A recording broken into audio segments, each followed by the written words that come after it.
Hanggang ngayong gabi na lang meron ang mga bilanggo sa New Bilibid Prison sa Muntinlupa para isuko ang mga tinatago nilang kontrabando.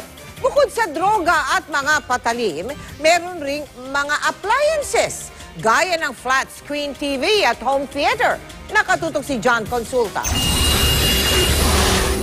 Ngayong araw ang deadline ay binigay ng Department of Justice sa mga inmate ng New Bilibid Prisons o NBP na isuko ang lahat ng kanilang illegal na kontrabando. Kasunod ng ginawang raid ng mga otoridad sa loob ng Bilibid noong 1 linggo.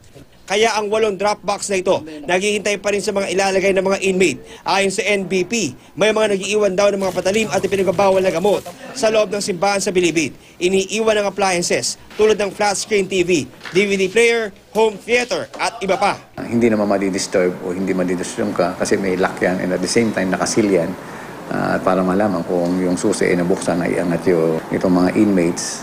Kumbaga sa hindi na i-identify ito kung sino to, just to drop yung mga any kind of illegal contrabands na maaari na meron pa sila na nandiyan sa loob ng maximum security compound.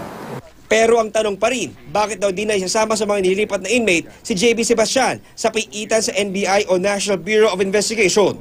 Tila nakalimutan daw isama ang mga mas malalaking isda sa Bilibid na tinuturong sangkot sa operasyon ng illegal na droga.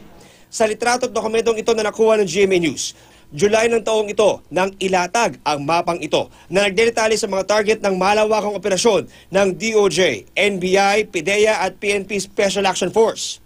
Sa bahaging ito ng mapa ang niraid ng kubol ni Herbert Colanco. Dito sa itaas na bahagi naman, nakakulong si Sebastian, bahagi ng Bilibid na hindi pa nire-raid.